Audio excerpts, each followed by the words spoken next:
Hi, I'm Johnny Profane. Hang on tight for the third episode of Autistic as Fuck Out Loud. I think it's time for a little controversy, to get a little loud, to get a little bit autistic on your ass. If you're autistic, love one, work with some, or just can't figure out if you are one, this episode's going to get you. Let's talk about cops, autists, and tragic violence out loud. Real talk, a little rougher than usual.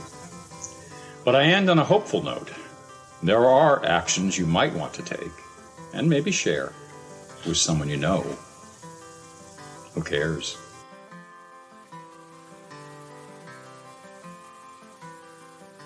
Just a quick heads up.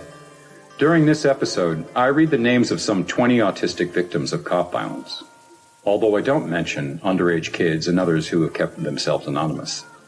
Each appeared in national news during the last 12 months. And still, it's just a small sample of hundreds of cases. In the news tonight, Preston Wolf, 17, thrown down and punched in the face by Vacaville, California police. They wanted to question him about a dispute with an uninjured friend. Ayad al-Halak, 31, a Palestinian shot and killed by Israeli police before they questioned or ID'd him.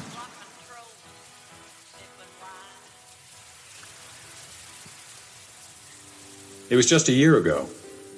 I picked up my phone for the morning news, and I read about Linden Cameron, a 13-year-old autistic boy from Utah. His mom called 911 for help with his meltdown. When the cops arrived, shot him 11 times in the back. You may remember, it made national news.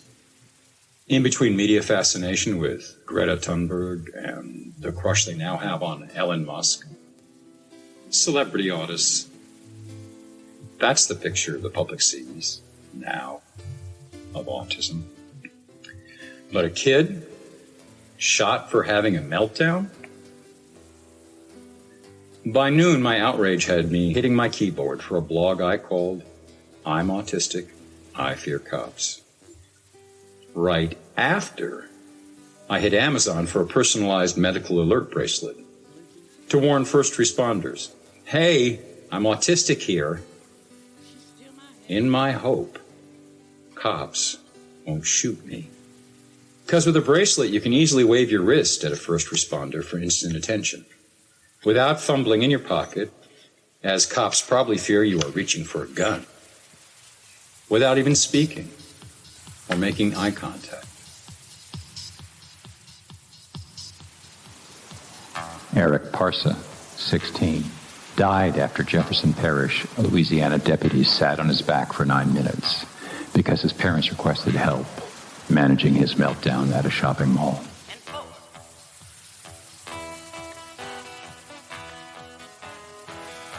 Overreaction? Sound like I went a little crazy? Think about it. From where I sit, every cop in America is trained to look upon me with suspicion as a potential danger to the public and treat me accordingly. Look, I'm an actually autistic male approaching 70. Let's say I get stopped by a cop. I experience selective mutism. I may have trouble answering questions or simply talking. Under stress, I get PTSD panic attacks. My behavior can get pretty weird pretty fast, something I can't control, especially when I'm scared. I tend to have a loud voice at the best of times. Pressure me? I'm shouting before I realize it. Now, my unusual gait and balance problems. I've been accused, usually falsely I might add, of being drunk or high on my best days. I dress in, shall we say, an unusual wardrobe. Call it the cosplay of an aging musician. Black clothes, fedora, mohawk, shades, attitude. Finally, for shits, giggles, and bonus points with Officer Friendly, I avoid eye contact. Because, I fear the sensory overload it causes. So my choice is to either look shifty or let myself spin into a meltdown. Cops don't dig that shit. Any of that shit. I realized my natural, everyday behavior, just walking the sidewalks of a southern Indiana town, makes me look like a poster child for criminal activity, non-compliance, and resisting arrest.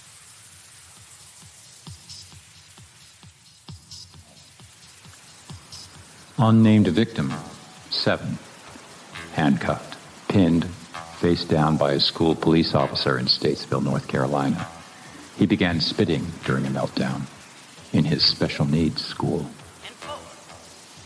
Isaiah Cervantes, 25, killed by L.A. County deputies within 83 seconds after his mother called 911 for assistance with a mental health crisis.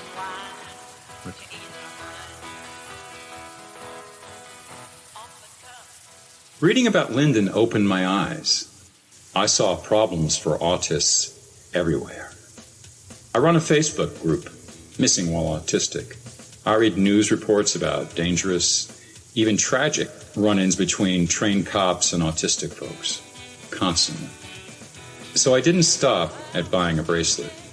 I spent a year researching, obsessively, violent police and autistic interactions, searching for suggested reforms, say like safety registries for disabled folks, which led me to start a second Facebook group, Trigger Warning, Autism and the Police.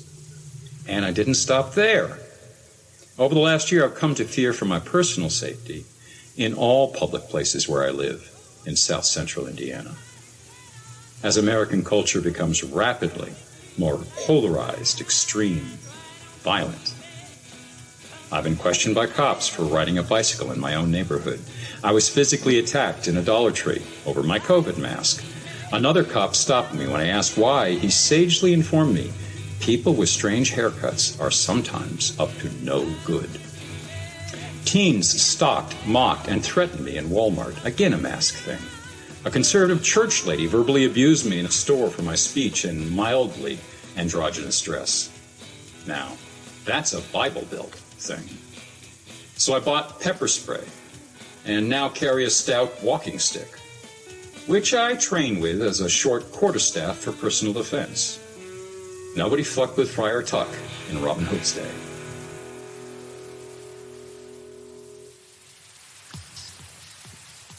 With a mental health crisis. Ricardo Munoz, 27, killed by a Lancaster, Pennsylvania police officer.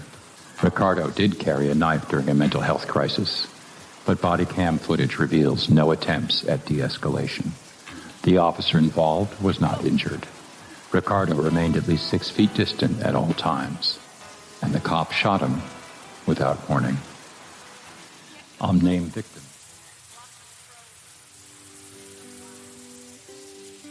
My fears aren't solely a product of my fevered, paranoid imagination. One study estimates 1 in 5 autistic teens will be questioned by police before they're 21. And disabled folks, including autistics, 5 times more likely to be jailed than those without disabilities. Here's a quote.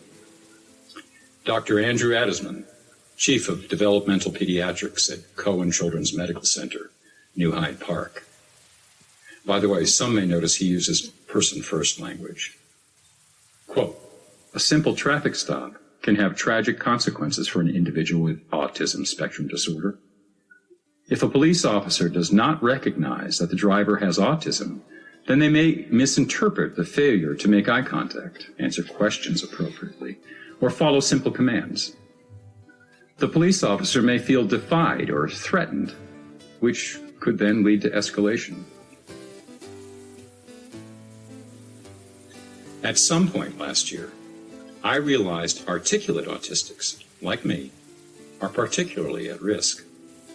Because although we may have meltdowns and other autistic traits that disturb law enforcement, we don't look autistic. Doctors may diagnose us high functioning. All that means is we test somewhere normal to above on an IQ test. But for many of us, the truth is closer to we do not function at all in demanding social situations, such as fearing jail or death or just being accused of breaking a rule. And we end up arrested, jailed,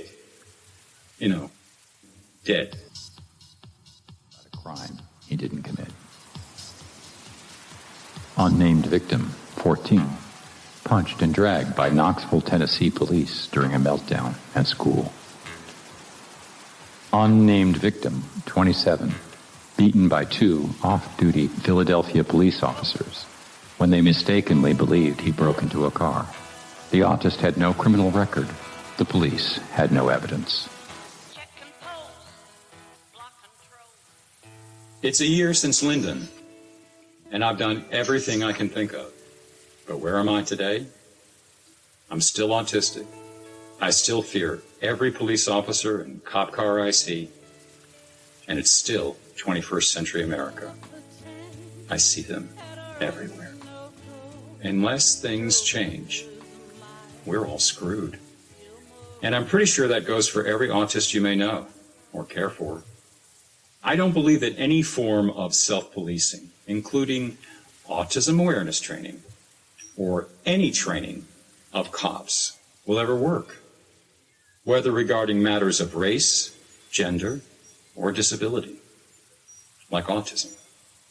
I believe it's ridiculous to expect any human rigorously trained to use domination, intimidation, threats, and actual violence to control human behavior, and who is further indoctrinated to do so with a split-second decision, and to shoot to kill on the first shot.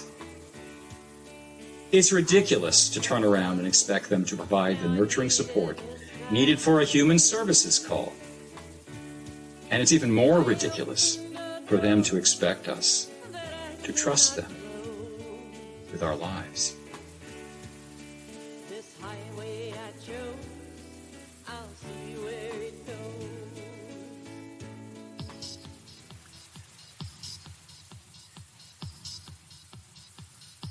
Had no evidence. Unnamed victim, 11, handcuffed, left alone for 2 hours.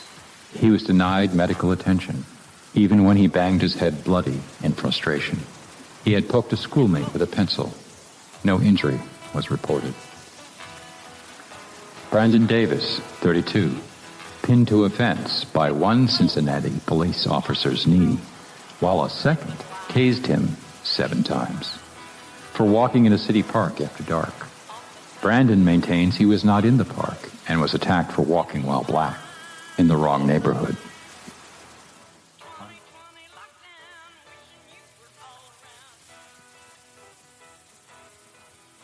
I am aware of no independent research that indicates either police training or the new fad interfacing highly trained and paid staff between autists and police actually reduces cop violence.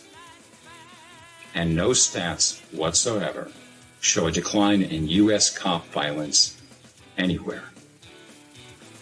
The number of U.S. citizens killed by cops every year, the largest by far in the industrialized world, has not significantly changed since it first hit the airwaves when Michael Brown died in 2015. All these training programs, disability registries, ombudspeople, commissions, tracking devices, Amber Alerts, simply enlarge police departments' staffing, their military equipment, budgets, and power. Ultimately, they lead to unjustifiable police violence.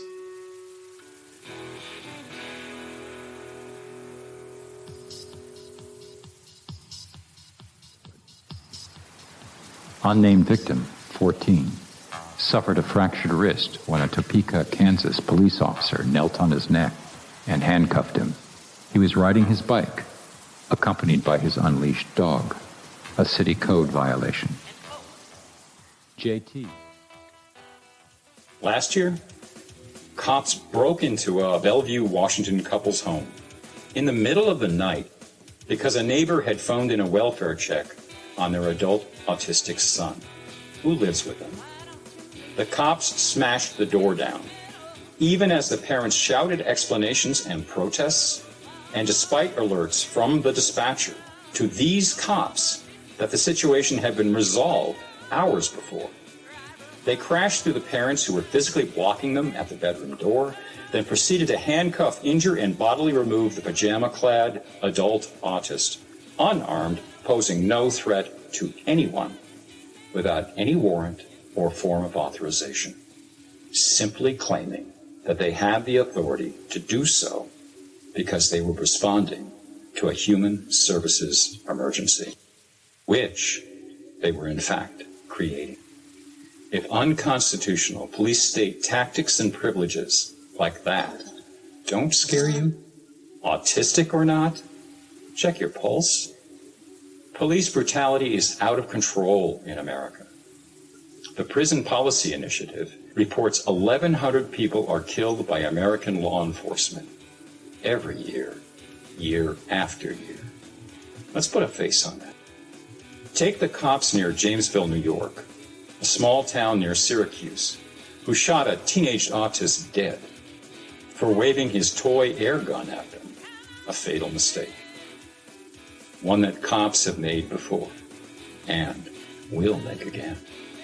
So all the training, all the education, all the money, subsidizing murder, particularly of autists, whether they are verbal, nonverbal, in control, out of control, too loud, too soft, don't make eye contact, or are too weird, or just, different.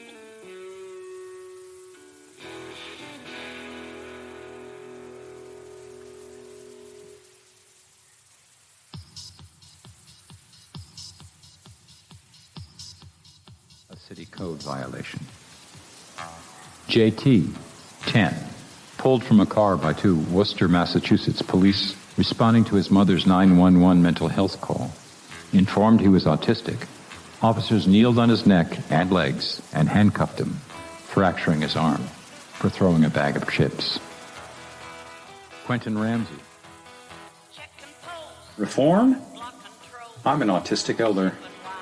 I remember wave after wave of police reform fads, starting with the Watts and Chicago riots back in the 60s. Sensitivity training, neighborhood outreach, some really nifty posters, even some oversight by the occasional civilian review board. Yet 6 decades later, police violence is still a burning issue. George Floyd, Breonna Taylor. Nearly 200 years of American history demonstrate police cannot be trusted to interact with people of color, dating back to slave patrols of black folk and lynching parties. And now, think of the news reporting police officers participated in the Trump insurrection. And then the proposed legislation monitoring police for ties to white supremacist militias. If education and training worked, would have worked by now. Anything less than a fundamental change to policing itself, doomed to failure. And another thing, accept autism. Don't register it. You know those autism registries or autism passports? Little slips of paper that are supposed to help keep cops from abusing or killing autists. While I understand and applaud the impulse to give autistic folk greater safety in their interactions with police, any form of registration with the police, or carrying identity papers meant to save us from death is creepy, in my humble opinion. Especially considering that an autistic person quite likely will not have the presence of mind to fumble for papers during a life-threatening encounter with armed police. And in the middle of an autistic meltdown. Besides, calling it a passport, as if we were somehow fun-seeking touristy aliens in the communities that we actually live in, seems beyond insulting. To be honest, it seems more like an attempt to reduce the guilt of non-autistic folks than any meaningful attempt to protect autists from cops. We live here, if you don't kill us. A final thought on registries.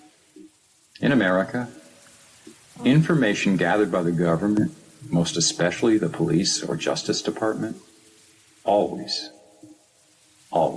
ends up being used for punitive purposes, eventually. We don't need to register people with disabilities. Remember how that went for disabled folks, including autistics, in Nazi Germany?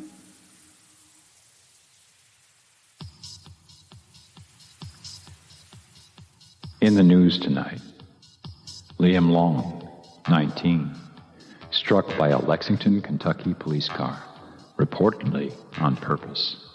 He ran, panicked, during a welfare check. Kobe Dimmick Heisler, 21, shot by Brooklyn Center, Minnesota police, responding to a mental health check after the crisis had passed.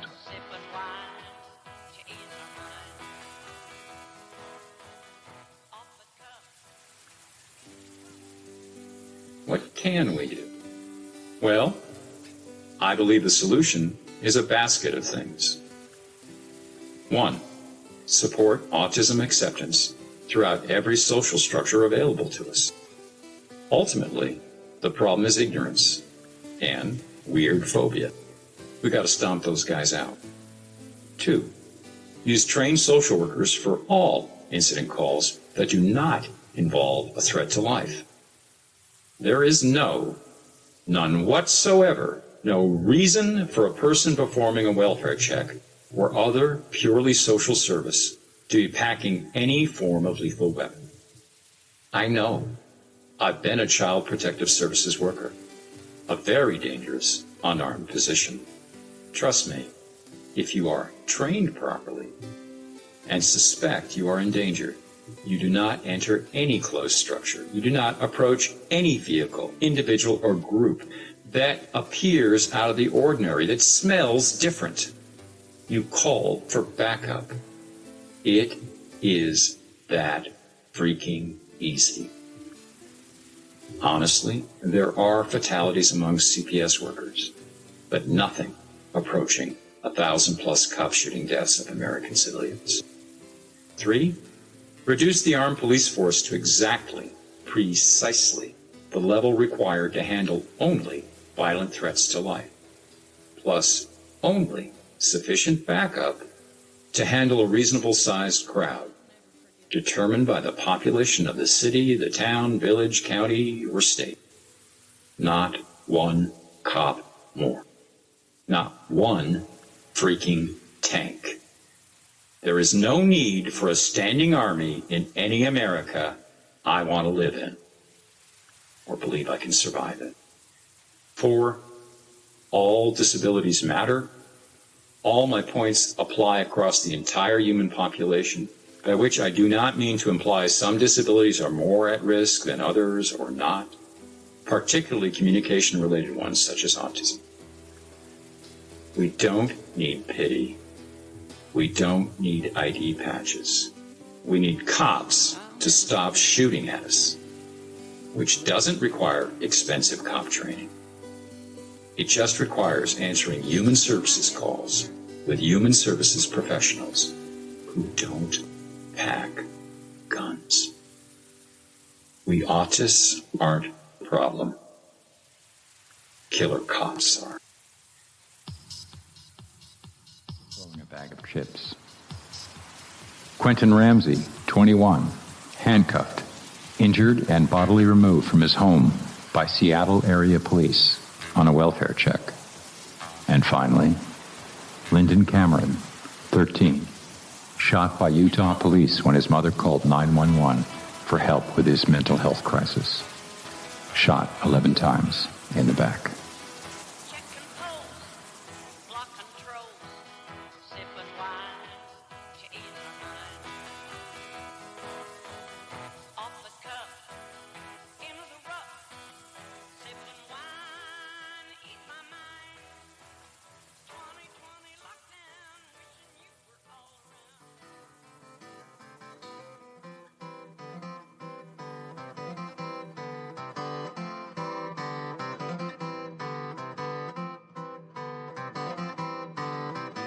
I want to end this important episode simply. Thank you for listening. This one was long and brutal. The music? The theme song is So Long, me on solo guitar. Other songs are by Kimmy and Johnny, my wife and I. Find us on YouTube, Spotify, all of them. Next week, autistics, autonomy, and authority figures. I'll share what I've learned over 70 years. Want to know more? Check out my posts, paintings, poems, music, and politics at www.autisticaf.me. And as I get this new podcast off the ground, if you enjoyed this episode, please share it on social media. Or better yet, send it to a friend.